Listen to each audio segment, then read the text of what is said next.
রাশির এপ্রিল মাস কেমন যাবে? এপ্রিল মাসে মকর রাশির মানুষ কি কি পাবেন আজকের এই ভিডিও থেকে কিন্তু আপনি পুরোটাই জানতে পারবেন। মকর রাশির জীবনে বড় চমক কিন্তু আছে এই মাসে, এপ্রিল মাসে। কারণ মকর রাশির জীবন অত্যন্ত দুর্বিষহ অবস্থা এবং এক কথায় বলা যায় যে না মরে বেঁচে আছে, এরকম কিন্তু একটা পরিস্থিতি যারা যারা মকর রাশির যারা জাতক জাতিকা। কারণ মকর রাশি দীর্ঘ 7.5 বছর কিন্তু শনির 7.5 সহ্য করতে করতে তাদের কিন্তু দেয়ালে পিঠ ঠেকে গেছে।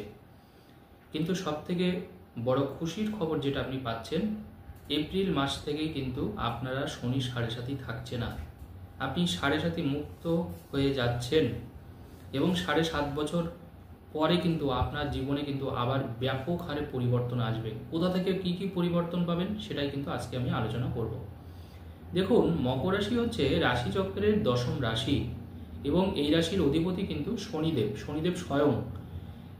এবং যেটাকে আমরা শনির 7.5 বলি, শনিদেব কিন্তু সেই 7.5 কারক, অর্থাৎ শনিদেবের জন্যই কিন্তু শনির 7.5 হয়। তো দেখুন, শনি যে ঘরে বসে থাকে সেই ঘরে যেমন শনির 7.5 থাকে, আবার ঠিক তার পরের ঘরটা এবং ঠিক আগের ঘরটা। তো 29 তারিখ পর্যন্ত শনি কিন্তু কুম্ভ রাশিতে অবস্থান করবে এবং 29 তারিখেই কিন্তু শনিদেব কুম্ভ রাশি ত্যাগ করে মীন রাশিতে প্রবেশ করছে। কুম্ভ ত্যাগ করে শনিদেব যখন 29শে মার্চ মীন রাশিতে প্রবেশ করছে, তখন কিন্তু মকর রাশির আর শনির 7.5 থাকছে না। তখন শনির 7.5 থাকছে শুধুমাত্র কুম্ভ রাশি, মীন রাশি এবং নতুন একটা রাশির কিন্তু সংযোজন হয়েছে। সেই রাশির কিন্তু শনির 7.5 শুরু হচ্ছে, তার নাম মেষ রাশি। তার জন্য মেষ রাশির মানুষ কিন্তু এবার সমস্যায় পড়তে চলেছেন। তাহলে 3টে রাশির শনি 7.5 চলছে এবং মকর রাশির শনি 7.5 থেকে বের হয়ে যাচ্ছে, অর্থাৎ মকর রাশির আর শনি 7.5 থাকছে না। বিগত বেশ কয়েক বছর ধরে মকর রাশির মানুষরা অত্যন্ত জীবন যন্ত্রণা ভোগ করেছেন। মানুষের জীবনে বেঁচে থাকার জন্য ন্যূনতম যে জিনিসগুলো প্রয়োজন, বিশেষ করে অর্থ, সেই অর্থের জায়গাটাই কিন্তু একেবারে ভাটা হয়ে গেছে। অর্থাৎ মানুষের কাছ থেকে অমানবিক একটা ব্যবহার পেয়েছেন। পরিবারের মধ্যে শান্তি বলে তেমন কিছু ছিল না। অনেকের এই শনি 7.5 চলাকালীন মকর রাশির অনেকের সংসার ভেঙেছে, কিন্তু অনেকেরই সংসার, আমি প্রচুর মকর রাশির মানুষের চার্ট বিচার করেছি, অনেকের সংসার ভেঙে গেছে। অনেকের স্বামী যদি একদিকে থাকে, ওয়াইফ অন্যদিকে চলে গেছে। অনেকের সন্তান এমন একটা সিচুয়েশন করেছে যে আপনার জীবন অতিষ্ঠ। অনেকের ব্যবসা একেবারে পুরো বসে গেছে। আগে হয়তো আপনি লক্ষ লক্ষ কোটি কোটি টাকা ইনকাম করেছেন, কিন্তু এখন আর সেইভাবে ব্যবসা রান করে না, অর্থাৎ ইনকাম তেমন আপনার নেই, সেলও নেই, এরকম কিন্তু সমস্যা। এছাড়া চাকরিও যারা করছেন সেখানেও সমস্যা, বারবার করে কর্ম পরিবর্তন হয়েছে। যারা সরকারি চাকরি করেছেন তাদেরও কর্মের জায়গায় অত্যন্ত প্রেশার তৈরি করা হয়েছে। মানে মোট কথা, যারা যারা মকর রাশির মানুষ প্রত্যেকেই ভোগ করেছেন।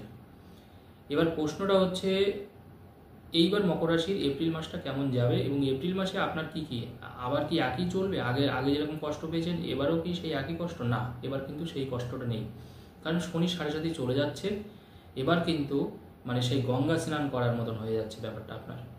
অর্থাৎ আপনি এবার আপনার সৌভাগ্যটাকে কিন্তু আহ্বান করছেন। কিন্তু প্রশ্ন হচ্ছে, অনেক মানুষের দেখুন সেই জোর আর নেই, একেবারে ভেঙে পড়েছে। সেই মনের জোরটা কিন্তু একেবারে চলে গেছে, জীবনের প্রতি একটা বীতশ্রদ্ধ হয়ে গেছে মকর রাশির মানুষ। এবং মকর রাশির সত্যি কথা বলতে অনেকে কিন্তু নিজের বাড়ি বিক্রি করে ভাড়া বাড়িতে আছে। আমি বহু ভিডিওতে এই কথাটা বলেছি। এমন অনেকের আমি দেখেছি যে নিজের বাড়ি বিক্রি করে সে রেন্টে আছে, মকর রাশির জাতক জাতিকা। তো দেখুন, মানুষের সময় কতটা খারাপ হতে পারে যে তার নিজের জিনিস বিক্রি করে দিয়ে সে রেন্টে চলে গেল। এবং ব্যাংক লোন প্রচুর আছে আপনার, আপনি ঋণে পুরো জর্জরিত হয়ে গেছেন। নানাবিধ সমস্যায় কিন্তু আপনাকে পুরো গ্রাস করেছে। তো এবার আমি বলবো, দেখুন, মানুষের জীবনে যেমন ভালো সময় আসবে, আবার ঠিক তেমনি কিন্তু খারাপ সময় আসবে।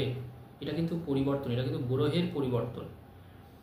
ঠিক যেমন দিনের পরে রাত আসে, আবার রাতের পরে দিন, মানুষের জীবনটা এমনই। কিন্তু একজন প্রকৃত জ্যোতিষী, দক্ষ জ্ঞানী জ্যোতিষী, তিনি তার জ্যোতিষ বিচারের মাধ্যমে বলে দিতে পারেন যে একটা মানুষের অ্যাকচুয়ালি প্রপার ভালো সময় কখন আসছে, কখন সেই মানুষটার খারাপ সময় আসছে। এবং আপনার যখন ভালো সময় হবে তখন আপনাকে তো সব কিছু গুছিয়ে রাখতেই হবে খারাপ সময়ের জন্যে। আর তারপরেও আর একটা কথা আছে, দেখুন অনেকের তো শনি সাড়ে সাথে চলে খারাপ সময়, দেখুন আমরা জ্যোতিষী, আমাদেরও শনি সাড়ে সাথে চলছে, চলবেই। যখন আমার যে রাশি সেই রাশি শনি সাড়ে সাথে চলবে। তো প্রশ্ন একটা কথা মনে রাখতে হবে যে আমরা দেখুন নানাবিধ উপায় করি, অনেক প্রতিকার করি আমরা। দেখুন গ্রহ তো কেউ জানে না যে কে জ্যোতিষী, কে মানুষ, কে, দেখুন প্রত্যেকটা মানুষ, দেখুন আমরা প্রত্যেকেই সাধারণ মানুষ, সবারই কিন্তু গ্রহের, যারা এই পৃথিবীতে জন্মগ্রহণ করেছে প্রত্যেকের উপরেই কিন্তু গ্রহের একটা প্রভাব থাকবেই থাকবে। এটা কিন্তু একদম চিরসত্য ঘটনা। এবার এখানে একটা প্রশ্ন, এবার অনেকে বলতে পারেন না আমি তো অমুক আর্টিস্টের তো দেখিনি যে তেমন কিছু। দেখুন যারা যারা কোটিপতি, যারা মনে করুন 1,000 কোটি টাকার মালিক, তারা তো অনেক ব্যবসায় লস হয়েছে, কিন্তু আমরা সেই খবরটা পাই না। তারও কিন্তু শনি সাড়ে সাথীতে তার হয়তো অনেকের দেখেছি শনি সাড়ে সাথী চলাকালীন অনেকের পিতা মারা গেছে, অনেকের মাতা মারা গেছে, কারণ মানে আত্মীয় স্বজন বিয়োগ হয় শনি সাড়ে সাথী চলাকালীন। তো সেই ক্ষেত্রে তার হয়েছে এই ব্যাপারটা, কিন্তু কিন্তু আমরা এই খবরগুলো হয়তো জানি না। তো মনে রাখবেন প্রত্যেকটা মানুষই তার এফেক্ট পড়ে। এবার প্রশ্নটা হচ্ছে যে এর, দেখুন প্রতিকার সব কিছুরই থাকে, যখন সমস্যা আছে মনে রাখবেন সমাধান আছে। এবার কি হবে, যে প্রতিকার করবে তার ব্যাপারটা কম হবে। মনে করুন বাইরে প্রচণ্ড বৃষ্টি পড়ছে বা মনে করুন প্রচণ্ড ঠান্ডা পড়ছে, এবার আপনি যদি একটা কম্বল গায়ে দেন বা জ্যাকেট পরেন নিশ্চয়ই অতটা ঠান্ডা আপনার লাগবে না। কিন্তু ঠান্ডা এই পৃথিবীতে যখন শীতের সময়, সেই সময়টাতে এমন কোনো ম্যাজিক নেই যে আমরা ঠান্ডাটাকে পুরো বন্ধ করে দিলাম। এখন বৃষ্টি পড়ছে, প্রচণ্ড বৃষ্টি পড়ছে বাইরে, আমার কাছে এমন কোনো ম্যাজিক নেই যে আমি বৃষ্টি হাওয়া করে দিলাম, বৃষ্টি পড়বেই না। তো দেখুন এরকম কখনো হবে না, এটা প্রকৃতির জিনিস। তো গ্রহের ব্যাপারটাও কিন্তু ঠিক তাই, যখন আপনার খারাপ সময় এটা কেউ বন্ধ করতে পারবে না। তবে মনে রাখবেন তার সাবস্টিটিউট হিসাবে একটা কোনো জিনিস কিন্তু আপনাকে দেওয়া যেতেই পারে, যার ফলে কী হবে, সেই প্রভাবটা অনেকটা কম হবে আপনার জীবনে। যাই হোক, এত কথা আমি বললাম, যাদের যাদের শনি সাড়ে সাথে চলছে তারা একটু সতর্ক বা সাবধানে থাকবেন। পারলে কোনো বিজ্ঞ জ্যোতিষীকে দেখিয়ে নেবেন, যারা প্রচণ্ড সমস্যায় আছেন, তাহলে আপনার পক্ষেই মঙ্গল হবে। আর মকর রাশির ক্ষেত্রে যেটা আমি বলতে চাই, মকর রাশির মানুষ আবার একদম মানে কাজে মন দিন, এবার কিন্তু আপনার ভাগ্য আপনার সাথ দেবে। বিশেষ করে যাদের ব্যবসা চুরমার হয়ে গেছে একেবারে, ব্যবসা মনে করছেন বিক্রি করে দেবেন, মানে কর্মচারীরা তো মানে টাকা দিতে পারছেন না আপনি, এতটাই খারাপ অবস্থা, কারখানা লোনের উপরে চলছে, আবার কিন্তু আপনার সেই বিজনেস কিন্তু দাঁড়াবে। যাদের যাদের মকর রাশির মানুষ মানে চাকরিচ্যুত হয়েছেন, চাকরি চলে গেছে, চাকরির ক্ষেত্রে হয়তো আপনি নিজের থেকে এত প্রেশার আপনার কাছে যে আপনি নিজের থেকে হয়তো চাকরি ছেড়ে দিয়েছেন, কেউ আপনাকে চাকরি থেকে ছাঁটাই করেনি। আমি বলবো এবার দেখবেন প্রেশার কিন্তু অনেকটা কম হবে এবং চাকরির জায়গায় দেখবেন যথেষ্ট সম্মানের সাথে আপনি করতে পারবেন এবং আপনার সেই দাম বা কদরটা কিন্তু কোম্পানি অবশ্যই দেবে।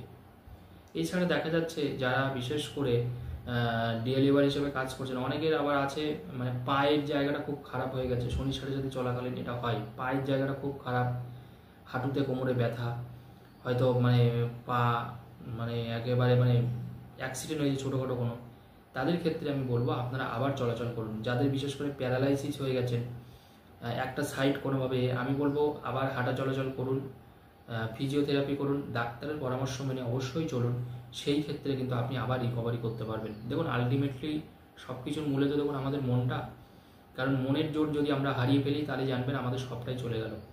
কিন্তু মনটাকে সবসময় আপনারা পজিটিভ রাখার চেষ্টা করুন, মনকে কখনো হারতে দেবেন না, তাহলে কিন্তু আপনি আবার জিতবেন। এবার আমি বলবো মকর রাশির কিন্তু জেতার পালা, কারণ এতদিন ধরে মকর রাশির বিগত প্রায় 7-7.5 বছর ধরে মকর রাশির মানুষ কিন্তু ম্যাক্সিমাম ক্ষেত্রে হেরেই গেছে, কিন্তু এবার কিন্তু আপনার জেতার পালা এবং সময়টা কিন্তু আপনার যথেষ্টই ফ্রুটফুল এবং এই সময় কিন্তু আপনি মানে লাইনে দাঁড়ালে দেখবেন অন্যরা আপনাকে সামনে এগিয়ে দেবে, মানে সময়টা এতটাই আপনার ক্ষেত্রে ভালো। আর সব থেকে বড় সুবিধা হয় আমি লক্ষ্য করেছি, কারণ আমার বিগত 18 বছরের অভিজ্ঞতা থেকে এই জ্যোতিষ পেশা দেখুন আমরা তো এগুলো গবেষণা করি, অনেক কিছু চিন্তা করি, শুধু তো আমরা মানুষ দেখি না, এগুলো নিয়ে ভাবি, কারণ জ্যোতিষশাস্ত্র জানবেন একটা সমুদ্রের মতন বৃহৎ বলা হয়, এর কোনো শেষ নেই। তো গবেষণা আমাদের করতে হয়, আমাদের চিন্তা ভাবনা করতে হয়, একটা চার্ট দেখে আমরা যেমন ভবিষ্যৎবাণী করি কেন তার হচ্ছে, কিসের থেকে তার এই সমস্যার সমাধান করা যায়, আমরা নানাবিধ নিয়ে চিন্তা করি। তো সেই ক্ষেত্রে আমি বলবো মকর মানে যখনই শনি সাড়ে সাথে কোনো রাশির উপর দিয়ে চলে যায়, সবসময় মনে রাখবেন যে তৎক্ষণাৎ কিন্তু চলে যাওয়ার সাথে সাথে কিন্তু সেই মানুষের কিন্তু ভুল পাল্টে যায়, অর্থাৎ সেই মানুষের কিন্তু মানে একেবারে হঠাৎ করে দেখবেন তার ভালো হওয়া শুরু করবে আগামী একটা বছর। তো মকর রাশির মানুষ রাজ করবে আগামী একটা বছর। আর আপনার মানে যে সকল শত্রু আছে বা যারা কোর্ট কেসের মামলা মোকদ্দমার মধ্যে, প্রচুর মানুষ আছে মামলা মোকদ্দমার মধ্যে ফেসে গেছেন, তাদের কিন্তু এবার একটা মানে ইতিবাচক পরিবর্তন আপনি দেখতে পাবেন। শরীর স্বাস্থ্যের ক্ষেত্রেও যথেষ্ট ভালো হবে এবং সবথেকে বড় কথা আপনি সাহায্য পাবেন। এখন মানুষের যোগাযোগটা বাড়বে, দেখবেন এখন যে কোনো মানুষের কাছে যাবেন দেখবেন আপনাকে কেউ আর খালি হাতে ফেরাবেন না, সেইটা কাজের জন্যই যান, টাকা চাইতে যান। এবং যারা যারা আপনি ঋণ করেছেন, যারা যারা আপনাকে প্রেশার দিচ্ছিল, তারা কিন্তু আর প্রেশার দেবে না, এটাও বলতে পারি। তো সেই দিক থেকেও আপনি যথেষ্ট ভালো থাকবেন। এবং সব থেকে বড় কথা হচ্ছে, এবং আপনার বাড়ির জায়গাটা, বাড়ি কেনার যোগ কিন্তু থাকছে, এবার বাড়ি বা ফ্ল্যাট কেনার যোগ থাকছে। অর্থাৎ আপনি কাজে ধাবিত হন, এইটুকুই আমি বলবো। অর্থাৎ মকর রাশির সময়টা কিন্তু অত্যন্ত ভালো এবং তাদের কিন্তু ভালো হবে, এইটুকু বলতে পারি। ধন্যবাদ, সকলে ভালো থাকুন।